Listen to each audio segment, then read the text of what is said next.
This was the key that unlocked the market's secrets. It was a method for identifying the precise critical moments when the market's future direction was about to be revealed. He found that whenever he had the supreme patience to wait for a stock to arrive at one of these strategic junctures before initiating a trade, he almost invariably made money. It was a principle so powerful, so consistently reliable, that it became the very foundation of his legendary campaigns. He stated it as an unbreakable law. Whenever I have had the patience to wait for the market to arrive at what I call a pivotal point before I started to trade, I have always made money in my operations. To understand pivotal points is to solve the great and ruinous problem of timing. It is not enough to be right about the market's general direction. One must be right at the right time. The speculator who acts too soon is whipsawed by meaningless reactions, his capital and his nerve eroded before the real move even begins. The one who acts too late misses the bulk of the profit, catching only the dangerous final phase of the advance. Pivotal points were Livermore's solution to this dilemma. They were his signal that the psychological time had arrived, the exact moment to strike with confidence and force. For those who are committed to a deeper, more methodical study of the principles that governed Livermore's legendary career, the essential text remains Edwin Lefebvre's 1923 masterpiece, Reminiscences of a Stock Operator. It is a book that transcends time, offering profound insights into the unchanging nature of markets and men. We highly recommend the edition that features a unique, detailed chapter-by-chapter analysis by Max Davidson, an interpretation specifically designed to translate this century-old wisdom for the modern reader, making its lessons more powerful and accessible than ever before. A link to this essential edition has been provided for you in the description below. The discovery of this concept was not a flash of genius or a lucky hunch. It was the result of decades of intense, solitary work. Livermore was, in his own words, a fanatic in keeping records. For years, he meticulously charted the movements of stocks, filling countless notebooks with his own figures, his own observations. He began to see that price movements were not random. They were repetitions. History was constantly rhyming on the ticker tape. He realized that if he could but decipher the patterns, he could anticipate future movements. The great breakthrough came when he began to merge his price records with the critical element of time. It was then, he said, that his records began to talk to him. He saw that the market had a rhythm, a cadence. There were long periods of quiet preparation, and then there were sudden explosive moments of decision. These moments of decision were the pivotal points. They were the junctures where the forces of supply and demand after a long battle had finally reached a conclusive verdict. To trade at a pivotal point was to ensure that the speculator was right from the very start. Livermore knew that a correct trade should show a profit almost immediately. If it did not, it was a sign that his timing was off. By waiting for these key moments, he placed his bet just as the powerful underlying forces of the market were beginning to assert themselves. This gave him an immediate backlog of profit, a crucial psychological and financial cushion that provided him with the courage to sit tight through the inevitable minor reactions and ride the great sweeping trend to its ultimate conclusion. The simplest and most dramatic of all pivotal points, the one he first learned to profit from, was the moment a stock crossed a major psychological price barrier. He observed that when a stock sold at 50, 100, 200, and even 300, a fast and straight movement almost invariably occurred after such points were passed. These were not arbitrary numbers. They were lines in the sand, points of great psychological significance to the entire trading community. A move through these levels represented a powerful statement, a declaration that all previous resistance had been overcome. His campaign in the old Anaconda stock became the classic textbook illustration of this principle. He watched the stock as it approached the landmark figure of $100. He did not act. He waited. He recounted, "The instant it sold at 100, I placed an order to buy 4,000 shares. The market's reaction was immediate and violent. The stock did not pause or hesitate. It exploded upward, closing 10 points higher that same day, and surging to well over 150 in a very short period. At no time was the pivotal point of 100 ever in danger. He repeated this exact maneuver when Anaconda approached the $200 mark, with equally spectacular results. The principle had proven itself once again. The breach of a major, round number barrier was a signal of immense power, a moment when the forces of accumulation overwhelmed all opposition. It was the market's own clear, unambiguous signal to get aboard. But it was his final trade in Anaconda that revealed the second, and equally critical, half of the pivotal point rule. It was not enough for a stock to simply cross the line. It had to perform correctly after it crossed. The journey of a speculator is often a solitary one, marked by the intense pressure of making high-stakes decisions alone. It is easy to lose perspective, to be swayed by the noise of the crowd, or to falter in your discipline after a series of setbacks. This is why we created this channel, to serve as a constant source of these timeless principles, a place you can return to not just to learn, but to recalibrate your mindset. If you are committed to the path of a professional speculator, subscribe to our channel and return to these lessons. They are here to provide not just knowledge, but reinforcement and perspective when you need it most. Furthermore, we recognize that the wisdom of the markets is not confined to a single individual. The history of speculation is rich with masters who, while sharing Livermore's core respect for risk, developed their own unique styles. From the mechanical box theory of Nicholas Darvas, to the volume spread analysis of Richard Wyckoff, to the turtle trading system of Richard Dennis. From the deep value principles of Peter Lynch to the pioneering trend analysis of Charles Dow, and the modern psychological insights of Ed Seykota, there is a pantheon of genius to study.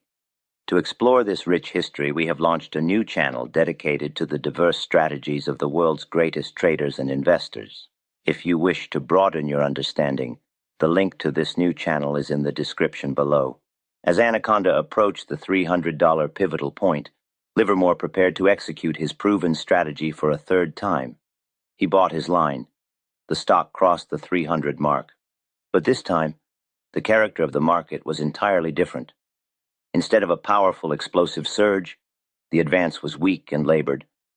It struggled to reach 302 3/4, and then it stalled.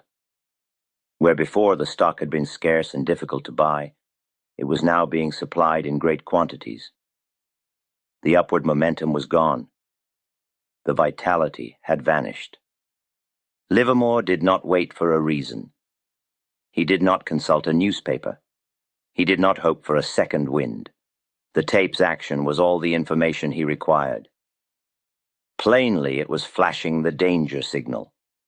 The failure of the stock to follow through with power after crossing a major pivotal point was a definitive sell signal.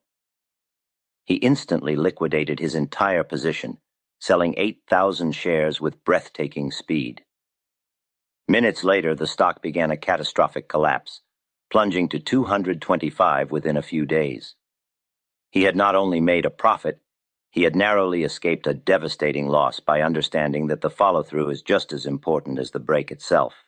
He applied this same principle with equal success in Bethlehem Steel, a stock he considered one of his greatest plays. He waited patiently for weeks as it approached its then record high of $87.75. He did not act until it was ready to breach the great pivotal point of $100. He began accumulating his line at 99. That same day, the stock soared to 117. Within 5 days, it had reached 155, a breathtaking rise. He repeated the operation at the 200 point, at the 300 point, and again at the dizzying peak of 400. In every instance, the principle was the same. The breach of a major psychologically significant price level served as the initial signal. But it was the character of the move immediately following that break that served as the final confirmation. A strong, powerful, sustained advance was the sign of a legitimate trend. A weak, hesitant, or faltering move was a danger signal of the highest order. This was the first and most dramatic of Livermore's pivotal points, a clear and powerful roadmap for identifying the inception of the market's greatest moves. It was a strategy built not on guesswork, but on the disciplined observation of the market's own revealed truth. The great explosive breakouts that occur when a stock crosses a major price barrier like $100 or $200 a share are the market's most spectacular events. They are, however, also its rarest. The professional speculator cannot build a career waiting solely for these once or twice a year opportunities. He requires a method for navigating the more common but equally important movements that form the very fabric of a major trend. Jesse Livermore knew this, and he dedicated himself to creating a system that could identify not just the great breakouts, but all the critical turning points within a trend. This was the true genius of his pivotal point method. It was not just a signal for a single event, but a complete, dynamic roadmap for an entire campaign. He understood that a major trend is not a monolithic, uninterrupted advance. It is a series of waves, of forward thrusts followed by natural, healthy pullbacks. He called these movements natural rallies and natural reactions.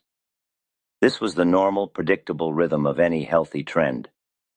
He knew that to profit from the great swing, he had to have the courage to sit through these temporary reactions.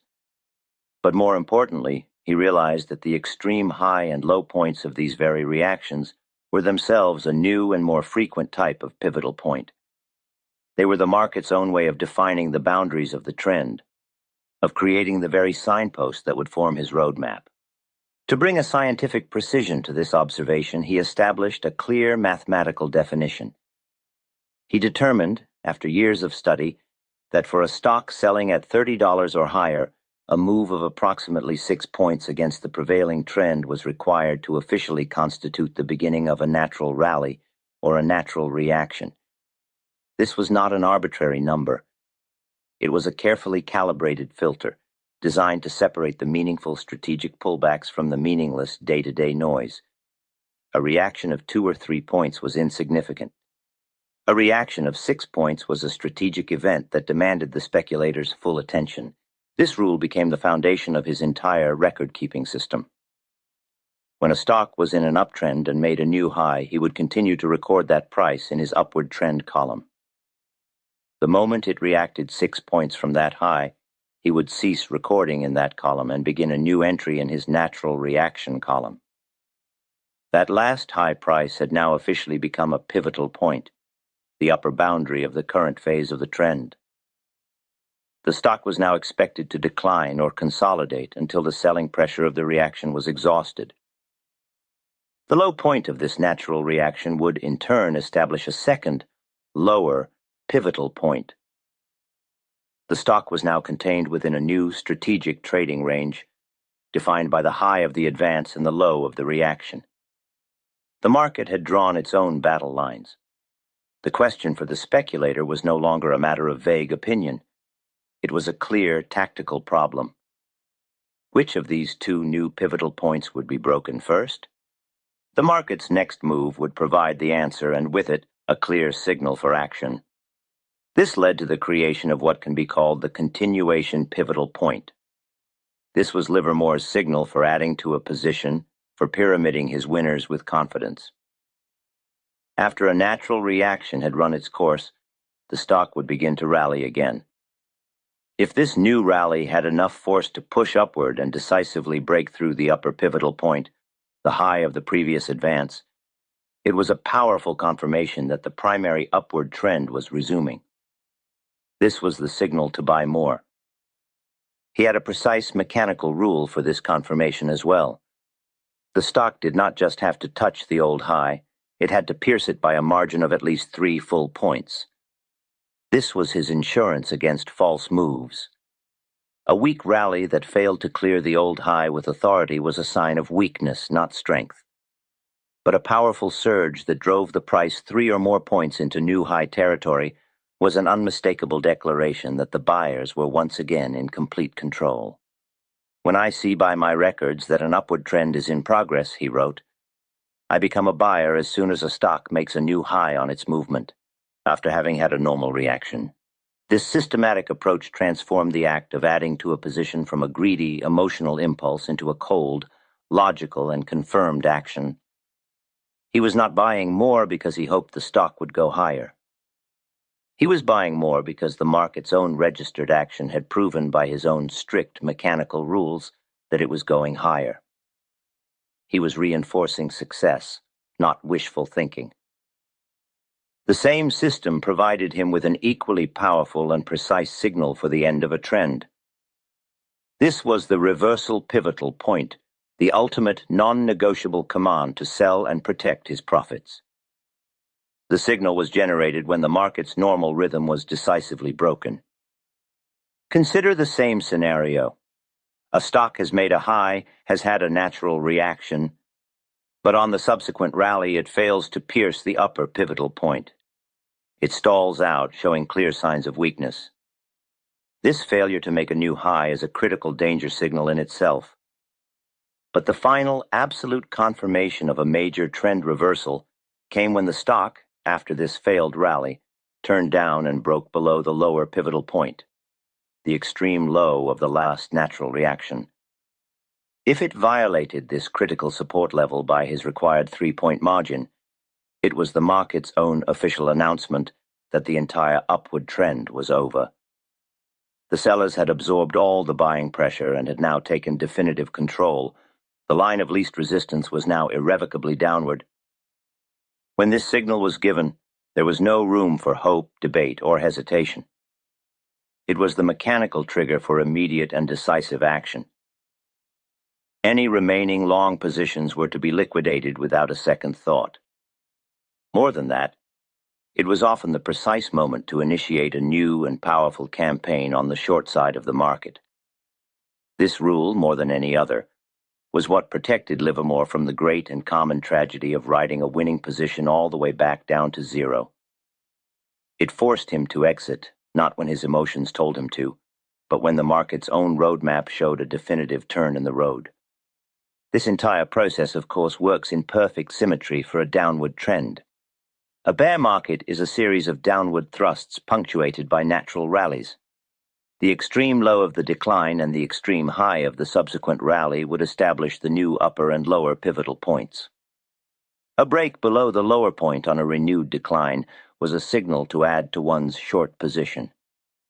A decisive break above the upper point, the high of the last natural rally, was the definitive reversal pivotal point, a clear and mechanical signal that the bear trend was over, and it was time to cover all shorts and prepare to go long.